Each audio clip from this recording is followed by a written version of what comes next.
Bonjour. Les conversions des Européens à l'islam sont aussi anciennes que les relations des puissances européennes avec les pays musulmans quand ces relations étaient devenues directes et n'étaient pas limitées à des échanges d'amabilité entre diplomates. L'un des tournants fut l'expédition Bonaparte de 1798, qui a été suivie de plusieurs conversions parmi le corps expéditionnaire, la plus célèbre étant celle du général Jacques Abdallah Menou, qui a dirigé donc l'armée française d'Égypte après la mort de Kléber. Et il a été très bien traité par Napoléon quand il est devenu empereur, et surtout son fils, qu'il a prénommé Sulayman. On attribue ça à une sorte d'admiration pour Sulayman al-Halabi, qui avait assassiné Kléber. Ça ne veut pas dire complicité ni même approbation du meurtre, bien sûr. Et donc, Sulayman a atteint le grade de lieutenant dans l'armée française, et Bonaparte Napoléon avait donné des consignes après la mort de Menou dans une des campagnes d'Italie pour que l'on s'occupe de son fils.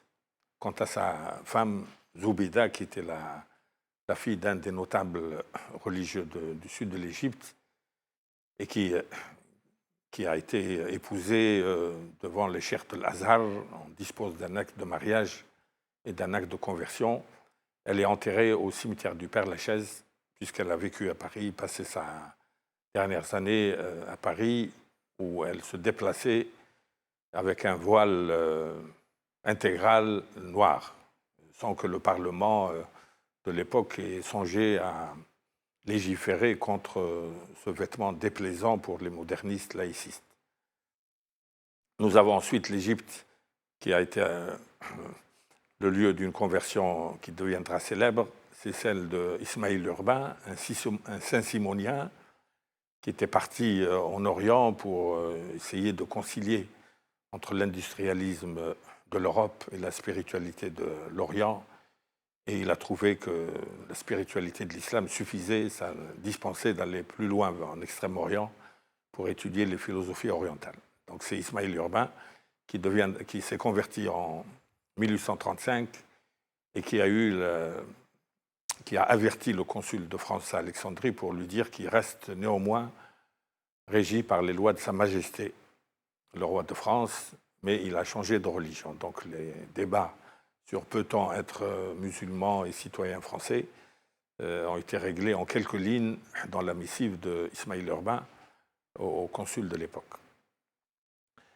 L'Algérie sera aussi l'occasion d'un grand nombre de conversions. Ça mérite des études beaucoup plus poussées pour compenser les retards de la recherche universitaire qui a manqué de curiosité dans ce domaine.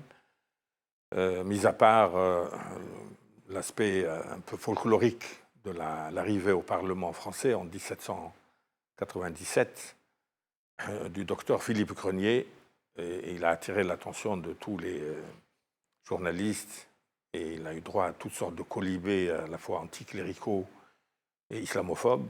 Ça existait déjà à l'époque à cause de son vêtement traditionnel qu'il n'a pas voulu enlever quand il entrait pour légiférer au nom du peuple français. Mais à la même période, on a des gens du même âge que lui, comme le peintre Étienne Nasreddin Diné, qui avait à peu près le même âge que le docteur Grenier, qui s'est converti à l'islam. On a écrit sur lui, et puis surtout qu'il a demandé à être enterré à Boussaada, où il avait vécu pour des raisons de luminosité dont il avait besoin pour sa peinture, parce qu'il était voué à devenir notaire par son père, qui était un homme de droit, mais il lui a dit « je préfère la peinture à la procédure ». Et donc, il est devenu peintre à plein temps. Et il a décidé sa conversion à l'islam de manière tout à fait volontaire et délibérée. Il n'y avait aucun missionnaire français, musulman, qui ait fait du prosélytisme pour amener ces grands intellectuels à s'islamiser. C'était un choix raisonné à la suite d'études comparées, de réflexions poussées, qui amènent à trouver la religion musulmane la plus raisonnable, la plus convenable. Et une autre convertie, Isabelle Eberhardt, donc de la même période, a écrit que pour elle, l'islam, c'est la plus belle religion du monde. Et Isabelle Eberhardt, fille d'immigrés russes qui étaient installés à Genève, a décidé d'aller vers le soleil, le désert, le cheval, et elle a décidé de s'installer en Algérie jusqu'à sa mort prématurée à la suite d'une inondation à Ain Safra. Et l'Oued a emporté ses manuscrits avec elle parce qu'elle écrivait tous les soirs. Et il a fallu un de ses amis pour récupérer ce qui était récupérable des pages emportées par les eaux. Et Isabelle Eberhardt était en contact avec un nombre assez important d'intellectuels musulmans de Paris, parmi lesquels Ahmed Rida, l'ottoman, mais aussi Abu Nazara, qui était un juif du sud de l'Égypte, mais qui s'est converti à l'islam à son arrivée à Paris à partir de 1878, quand beaucoup de musulmans fuyaient l'absolutisme du sultan Abdelhamid, à qui il était reproché d'avoir mis fin à la monarchie constitutionnelle et renvoyé les députés du Parlement ottoman. Et donc ça a donné une vague d'immigration, parmi laquelle il y avait Faris Chidiak, qui était un écrivain célèbre qui avait vécu à Malte, mais maronite d'origine, mais il décide de se faire musulman à Paris.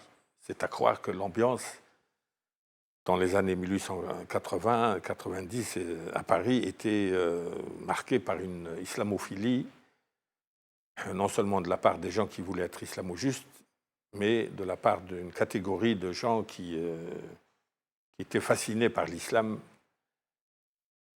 quoique religion du vaincu, politiquement et militairement, cette religion continuait à fasciner.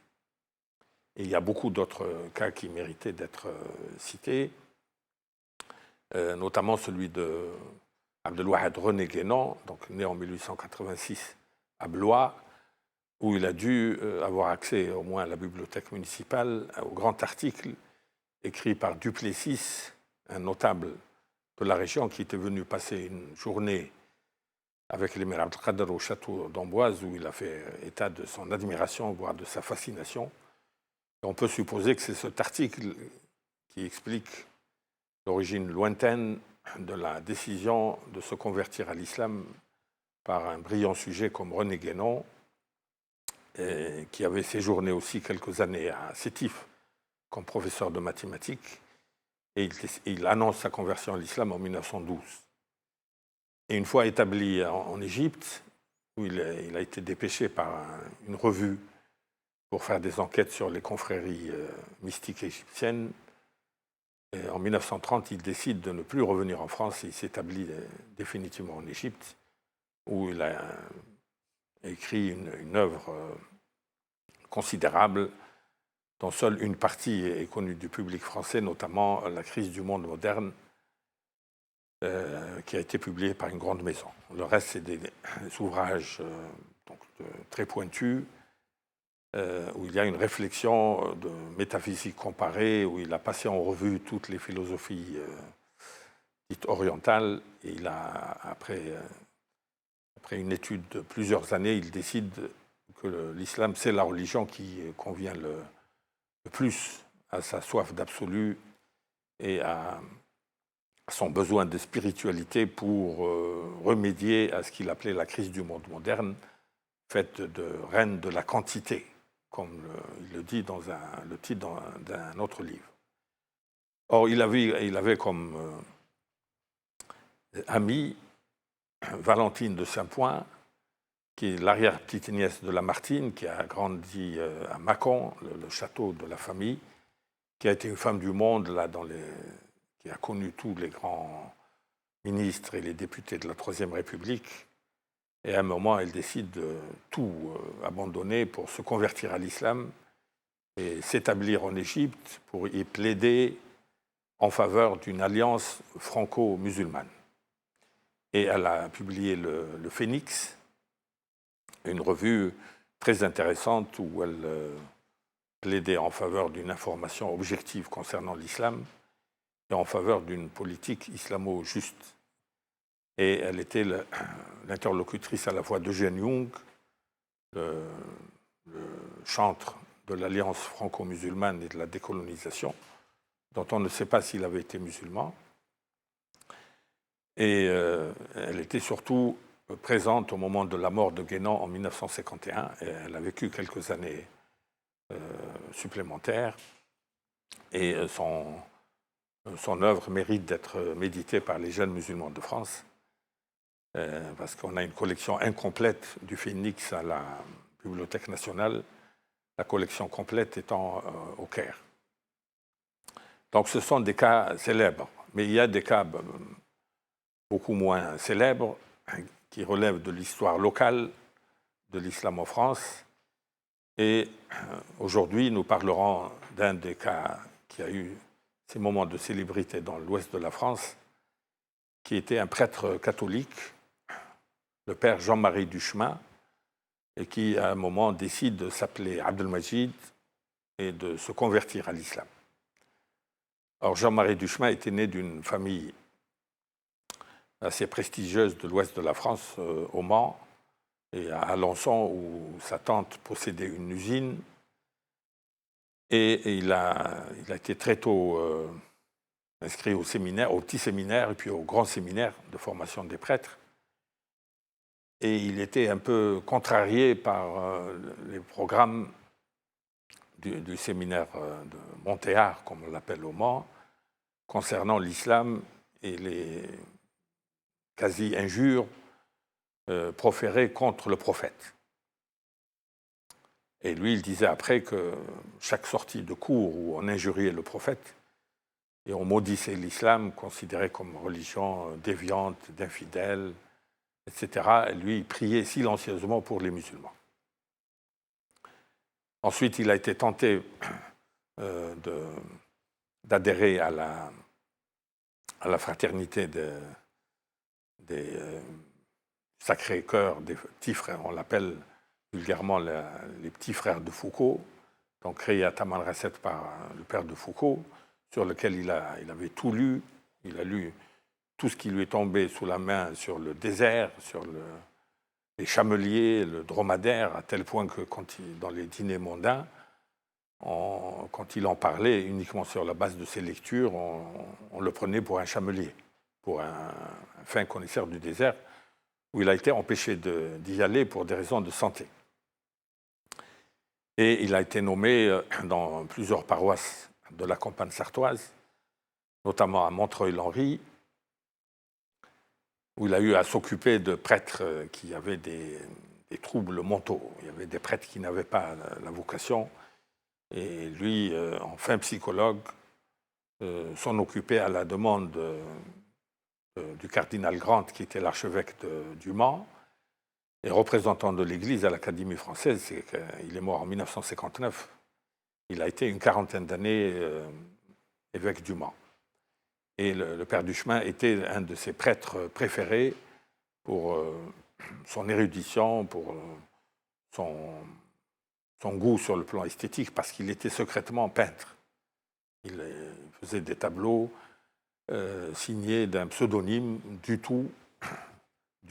C'est le début de Duchemin, donc le père de le nom de famille de son père, Touchard.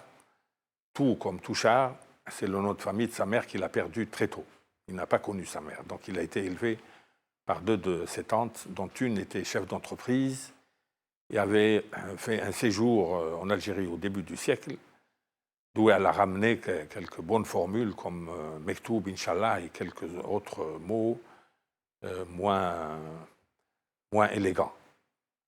Donc il y avait dans cette bourgeoisie catholique de l'ouest de la France un attrait pour le monde musulman, pour les colonies, et qui s'est traduit chez lui par une étude qui a duré plusieurs années, de l'islam, des textes de l'islam, y compris quand il était au séminaire. Ensuite, il a été muté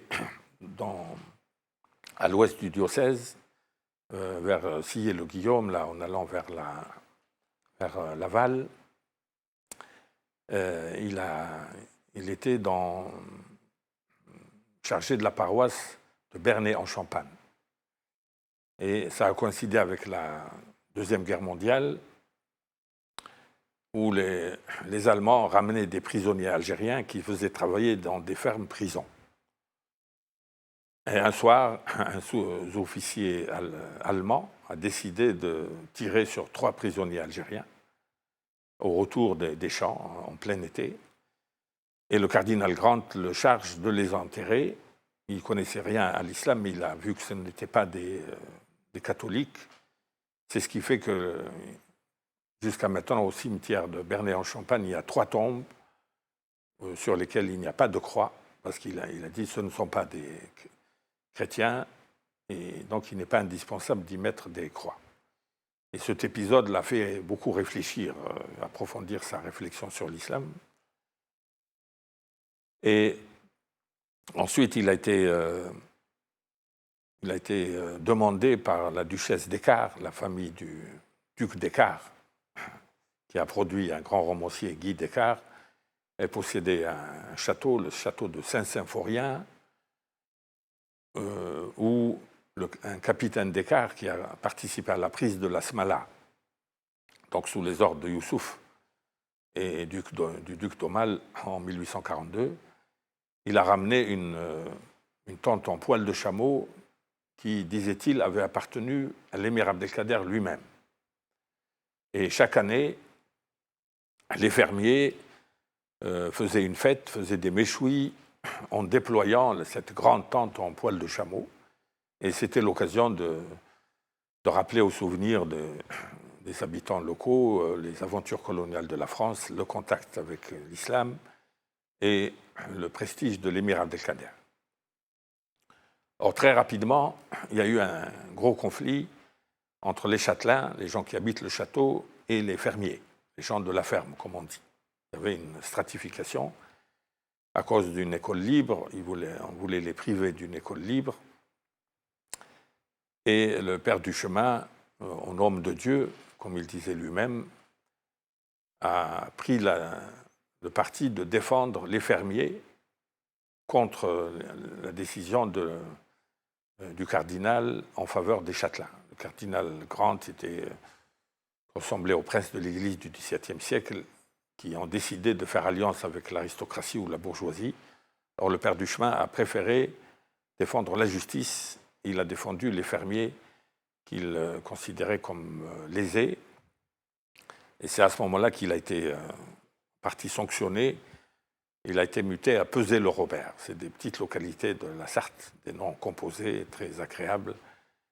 Et donc, il rentre définitivement avec la duchesse d'Écart, dont elle appréciait la culture, la conversation, elle se confessait auprès de lui, mais à partir du moment où il a pris la défense des humbles fermiers, c'était la rupture. Et ça coïncide avec le début de la guerre d'Algérie, où il avait l'habitude de venir à Paris pour les expositions, notamment chez les peintres indépendants. Donc il dissimulait sa qualité de prêtre en signant du tout, du chemin, touchard. Et un jour, il décide de visiter la mosquée de Paris en 1957, où, dans le silence là, de la cour, avant l'entrée de la salle de prière, en fin d'après-midi, il m'a dit qu'il a longuement prié pour les musulmans, alors qu'il était encore prêtre catholique. Mais il a pris soin d'acheter une traduction du Coran à la boutique qui est à la droite en entrant à la mosquée. La traduction du Coran par Édouard Montet, un grand islamologue équitable suisse de l'Université de Genève. Et à partir de 1957, le père du chemin a pris pour habitude de lire le Coran intégralement, la traduction bien sûr, au moins une fois par an. Comme il était dérouté par le style du Coran, par le passage d'un groupe de versets mécois un groupe de versets de la fin de la période médinoise dans la même sourate, il a décidé de réécrire avec une très vieille machine tout le Coran, mais en classant les versets par thème, de manière à lui faciliter la consultation quand il a besoin d'un sujet précis. Et on peut deviner la difficulté de cette tâche quand on sait que ce lecteur francophone ne connaissait pas l'arabe et ne pouvait pas disposer de l'aide du Mu'jam al-Mufahras, les Alfaz al-Qur'an de Abd al-Baqi. Et donc c'est un travail considérable qui n'a pu mener à bien qu'au prix d'une connaissance approfondie du Coran. Et puis après, il se met à lire tout ce qui lui tombe sous la main dans les revues. Les prêtres étaient abonnés à une revue comme celle des Jésuites, les Études, d'autres revues. Et la guerre d'Algérie a été l'occasion d'une multiplication de publications d'ouvrages sur l'islam. Et à la fin de la guerre d'Algérie, il s'est retrouvé au Mans, installé, il a habité dans les premières cités HLM, à la sortie du Mans vers la route de Tours. Et il se retrouve en présence d'un sous-officier algérien des Aurès qui avait contracté un engagement de 5 ans dans l'armée française. Il a fini au camp d'Auvour, dans la forêt sartoise, à 10 km à l'ouest du Mans. Et à la fin de son contrat, on lui a donné son pactage, sa solde. Merci, au revoir. Il a mis les 10 km, il a fait les 10 km à pied. Il se retrouve au Mans à la fin de la journée, dans le premier bistrot où il s'est mis à boire. Pour quelqu'un qui ne connaît pas le pays, c'était la seule bouée apparemment de sauvetage.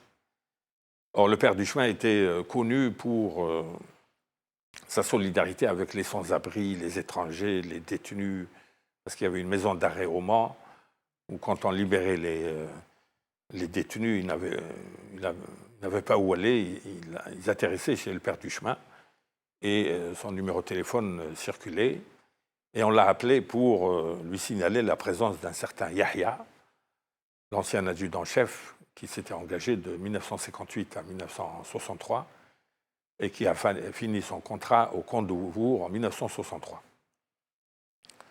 Alors le père Duchemin décide de lui louer une chambre chez une veuve qui avait au premier étage une chambre à louer. C'est lui qui lui payait le loyer et lui demandait de venir prendre le petit déjeuner avec lui.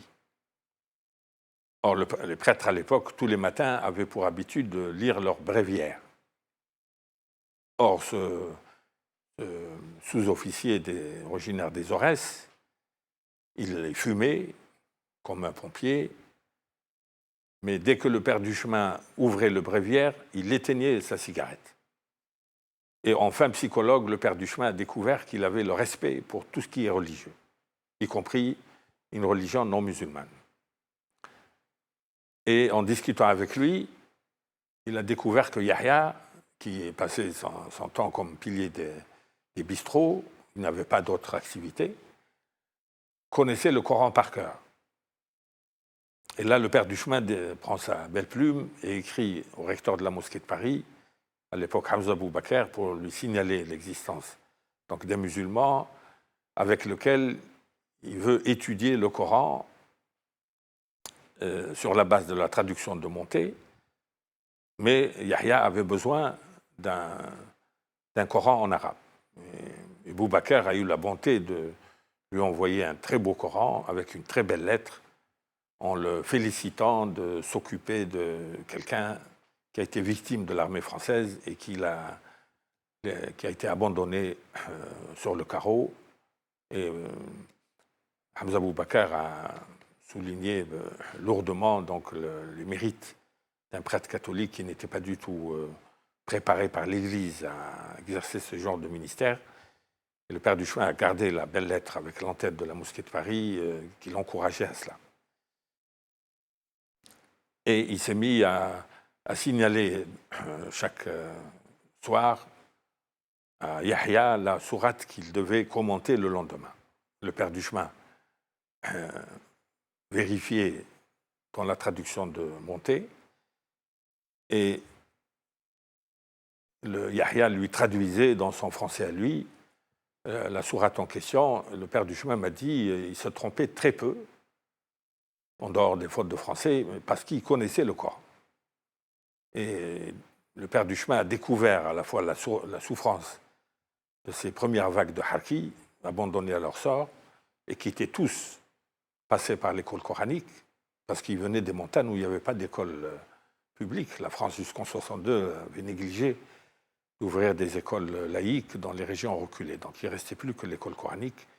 Et ce rapatriement, entre guillemets, a été à l'origine d'une transplantation de l'islam sans que les auteurs de cette politique prévoient les conséquences. C'est l'implantation en France, dans la France profonde, de gens qui connaissaient le Coran.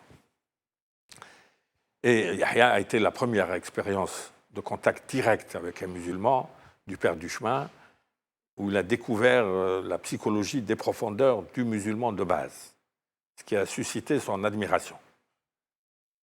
Alors ensuite, il y a eu l'arrivée massive de vagues de travailleurs immigrés du sud du Maroc pour les besoins des industries de la région. Et il est très vite devenu leur conseiller pour tout ce qui est demande de logement, dossier de sécurité sociale, d'allocation familiale, de regroupement familial. Il se retrouvait des fois dans son petit appartement, un petit 3 pièces, avec 25 ouvriers qui faisaient la queue pour qu'ils leur traitent leur volumineux dossier de sécurité sociale. Et un jour, il se retrouve avec une demande d'un tapis pour faire la prière. Il m'a dit, les 20 ou 25 ont fait la prière, se sont alignés, ils ont prié chez moi. Ils lui ont révélé qu'ils étaient pratiquants, ils habitaient les foyers, ils priaient discrètement. Et au vu de la répétition donc, de ces prières collectives chez lui, il a adressé une demande à l'évêque pour lui dire ces travailleurs sont au bas de l'échelle, ils sont un peu méprisés par l'opinion, ou ignorés au moins par l'opinion française, mais il lui a dit ce sont des véritables croyants, des pratiquants qui ont besoin d'un lieu de culte. Et c'est le devoir de l'Église de faciliter la pratique d'une religion voisine. Or, malgré sa bonne connaissance de Monseigneur Chevalier, qui avait été son professeur au séminaire de Montéard, la réponse tardait à venir. Et lui, très rusé, il a eu recours à une sorte de chantage. Il lui a dit, puisque l'Église catholique et romaine ne tient pas compte de cette demande, je vais m'adresser à la pensée universelle et aux besoins à la maçonnerie. Peut-être qu'ils seront beaucoup plus sensibles à un problème d'essence religieuse. Et c'est à ce moment-là que le Monseigneur Chevalier, qui avait beaucoup d'estime pour son ancien étudiant au séminaire, fait travailler son entourage et il découvre qu'il y avait un ancien patronage. L'Église catholique avait des locaux appelés des patronages pour accueillir les adolescents qui étaient encadrés par des prêtres catholiques de l'Action catholique spécialisés dans l'encadrement des jeunes adolescents. Or, depuis Vatican II, les patronages étaient fermés un à un et il y avait un patronage d'un quartier populaire du Mans, sur la route de Tours, le quartier des Glonnières, où il y avait un grand terrain qui était vide. C'est à partir de là qu'il y a eu une des premières grandes mosquées de l'ouest de la France, ouverte grâce à la persévérance du Père du Chemin en 1971. Et ça reste l'une des plus grandes mosquées du point de vue superficie.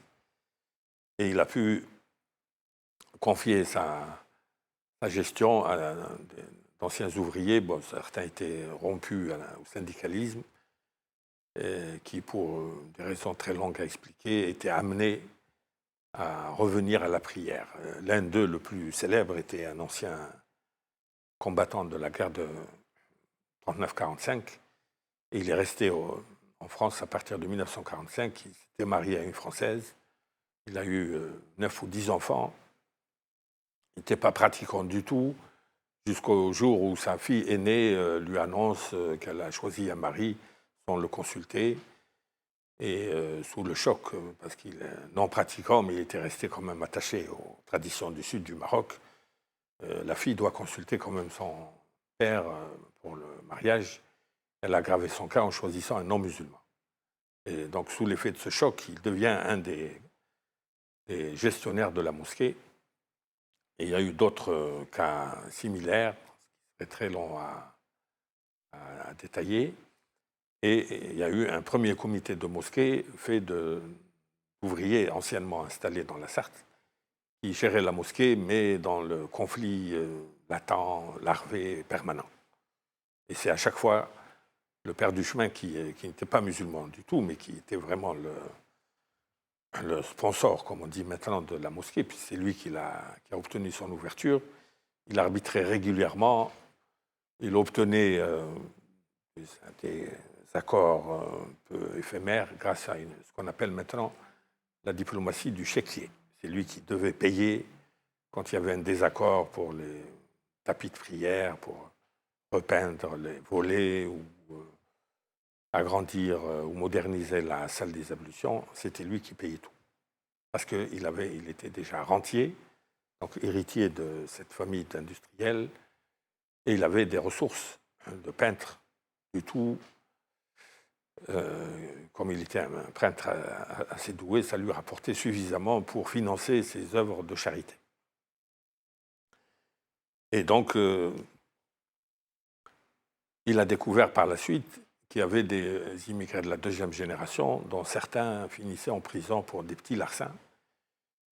Pour des cas véniels comme cela, on pouvait obtenir une liberté provisoire en attendant le jugement. Et dans le cas des musulmans, ils restaient en prison, d'où la surreprésentation de la communauté musulmane au sein de la population carcérale.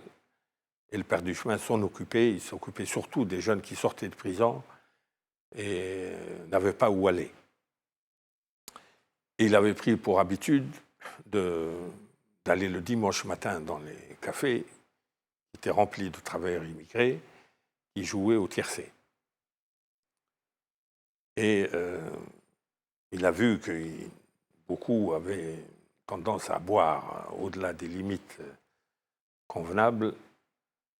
Et une fois, lui, il prenait une bière, une seule bière, sur le zinc d'un vieux café du quartier du Mans où il habitait. Et il a osé faire une remarque à un jeune immigré. Il lui a dit « Tu crois que le prophète serait content de toi au jour du jugement dernier, au vu du nombre de verres que tu bois ?» Et ce jeune lui dit « Mais tu es un homme de Dieu et tu bois aussi. » Et depuis ce jour-là, il décide d'arrêter de boire, alors qu'il était encore prêtre catholique. Dans un deuxième temps, il se met, quand il a vu un nombre de plus en plus élevé de travailleurs qui observaient le jeûne du Ramadan, il décide de faire le Ramadan avec eux, tout en étant prêtre catholique, qui faisait non seulement la prédication, mais la célébration. La prédication, on peut parler de Dieu sans parler des sujets qui font la différence entre les deux religions, mais la célébration, c'est la présence réelle, l'incarnation, la Trinité.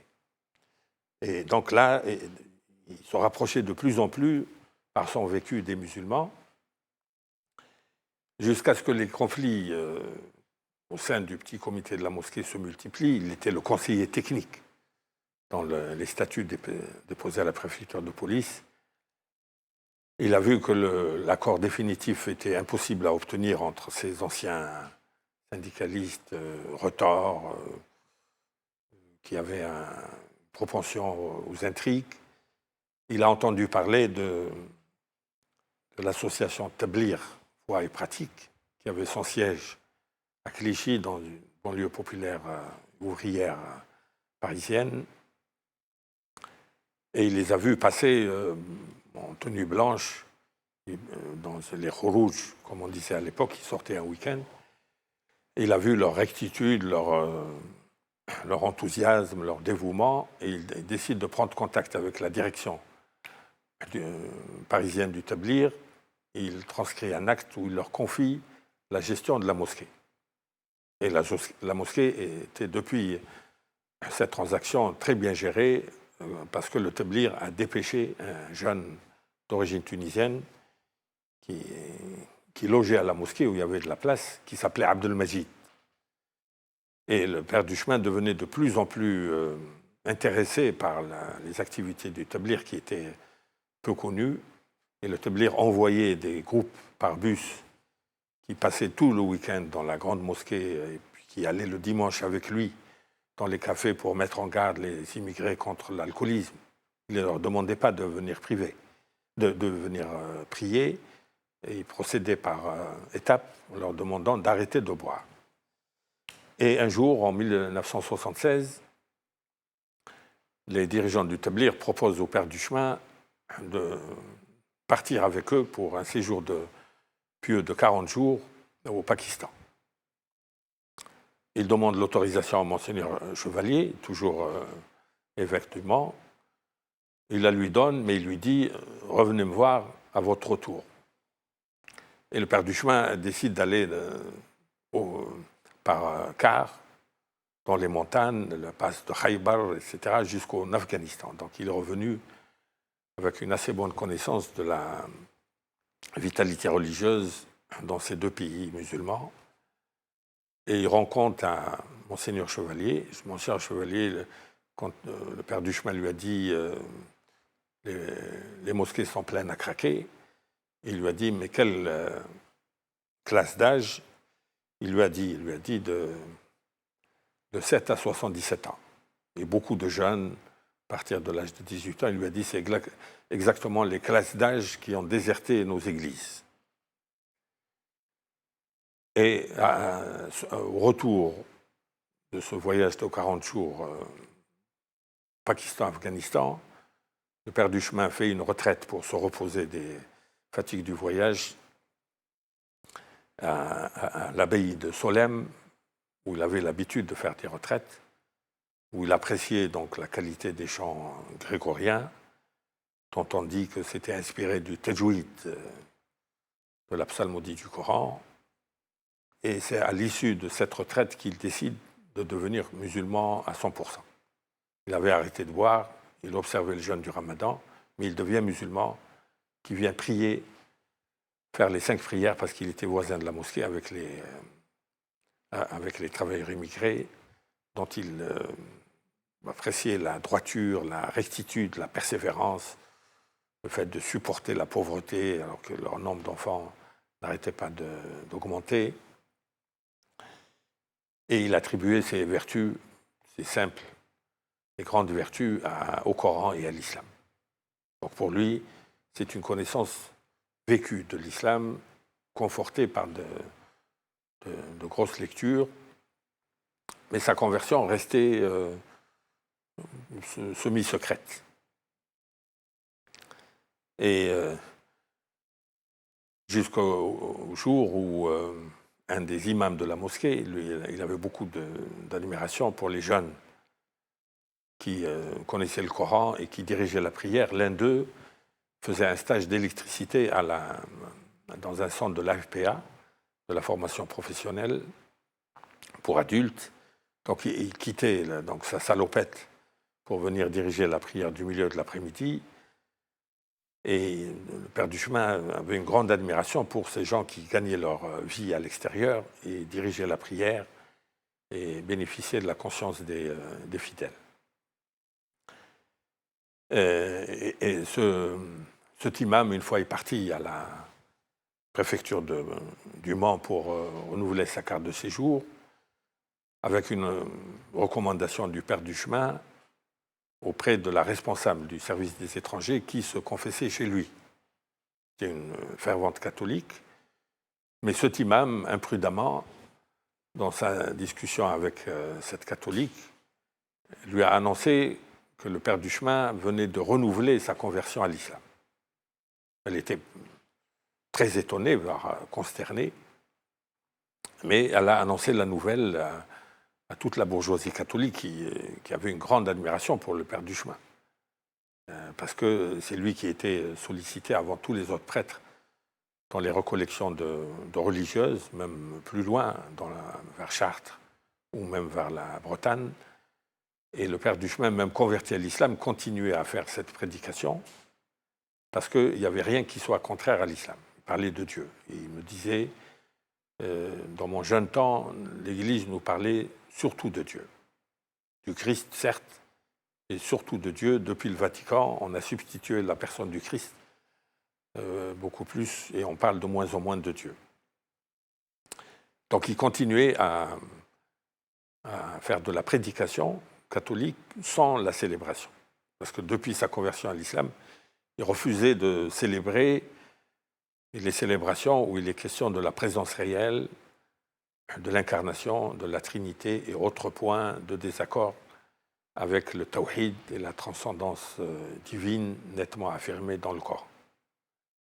Et il continuait ses lectures, notamment de la littérature soufie, avec une nette préférence pour les soufis africains, qu'il a découvert grâce à quelques travailleurs africains, dont un Malien, qui avait fait des études poussées à Al-Azhar et qui finit ouvrier au Mans, et qui avait pour habitude d'aller discrètement chez le père Duchemin pour qu'il l'aidait à interpréter les rêves. Or, c'était un véritable théologien, mais les études de Al-Azhar ne pouvaient pas rapporter un travail bien rémunéré au Mali. Il a préféré être ouvrier au Mans. Et donc, il lui faisait découvrir Tierno Bokar et Ampateba, dont il était un lecteur vraiment admiratif.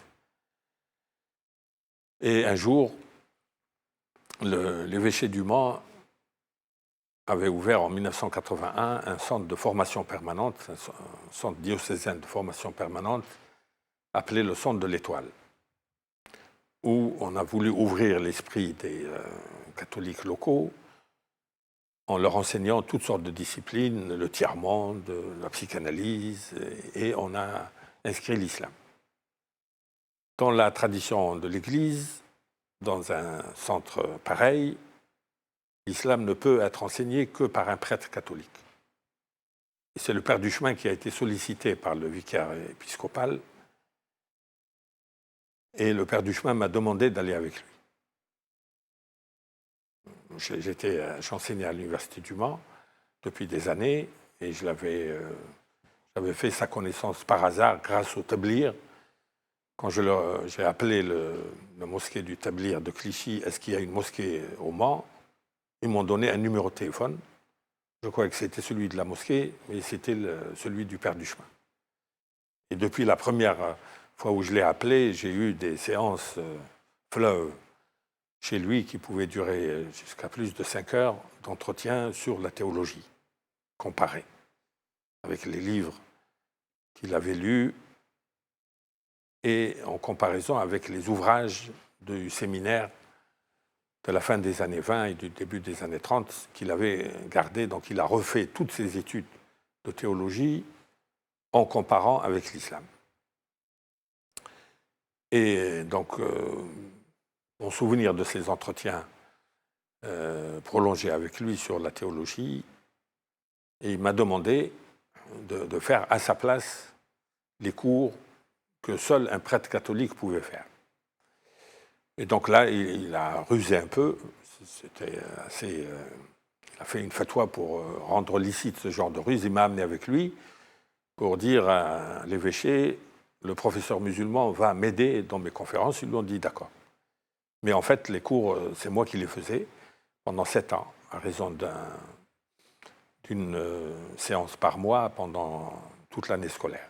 Ça a été une occasion où par modestie, moi, je voulais m'effacer devant le père, devant Hamidullah, mais Hamidullah m'a encouragé. Il m'a dit, ne vous sous-estimez pas, mon frère. Acceptez cette charge. À chaque fois que vous avez une difficulté, n'hésitez pas à venir me voir. Et à propos du professeur Hamidullah, Hamidullah a été sollicité par lettre par le père Duchemin vers 1975, quand le comité de la mosquée n'arrivait pas à se mettre d'accord. Et le professeur Hamidullah a payé son billet pour venir arbitrer ce conflit. Il a passé une demi-journée à la mosquée Et le père du chemin l'a accompagné jusque sur le quai du train.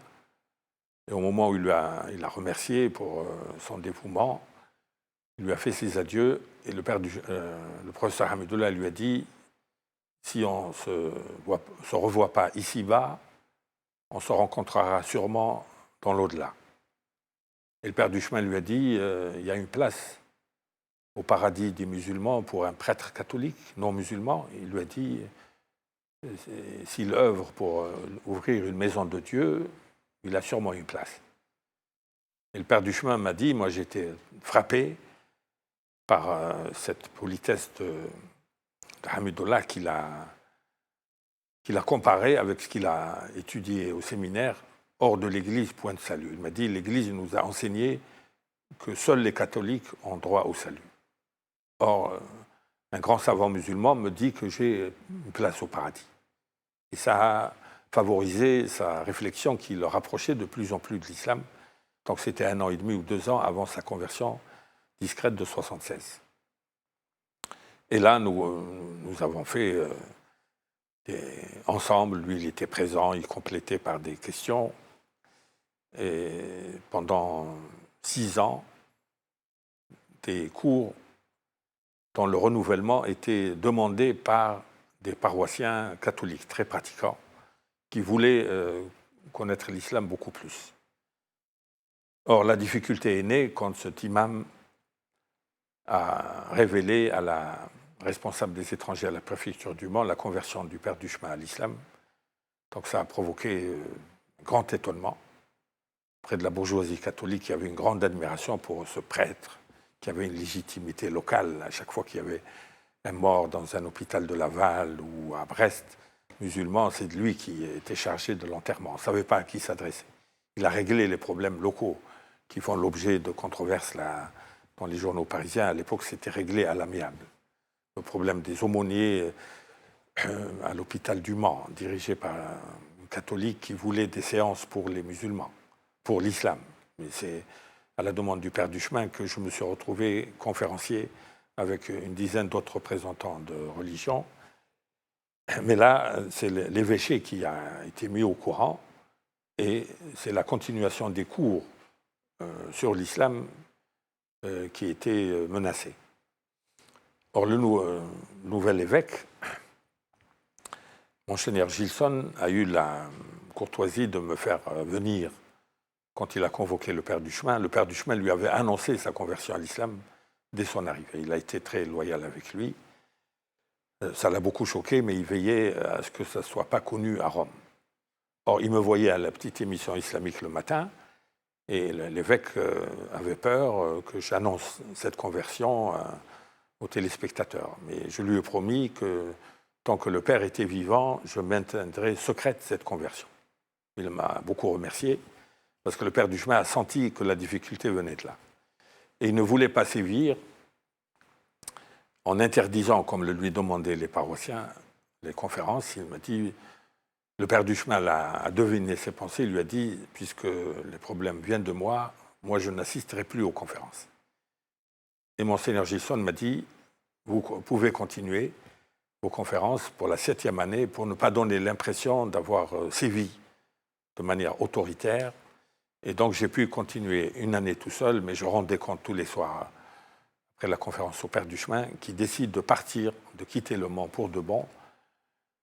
En 1987, il décide de s'installer au Maroc, alors qu'il voulait partir en Algérie, mais je lui ai signalé les pénuries de médicaments pour le cœur en Algérie. Et il est mort à peu près 1 an après son installation au Maroc, où il était charmé par l'accueil. Et il a été enterré au cimetière de Sidi Ousmane, dans le quartier de Benmsik. Les anciennes carrières, on a construit des cités HLM, il a acheté un grand appartement avec le produit de la vente de son appartement du Mans. Et donc il est enterré, et les travailleurs immigrés du Mans qui lui sont redevables continuaient pendant de longues années à aller prier sur sa tombe quand ils allaient en vacances à Casablanca. Et c'est l'occasion de prier encore pour le repos de l'âme de ce homme de Dieu très charitable qui a décidé de se faire musulman sans aucune influence, au bout d'une réflexion approfondie qui a duré de longues années. Donc, rahmatullahi ala l'akh Abdelmajid Jean-Marie Duchemin. Assalamu alaikum wa rahmatullahi wa barakatuh.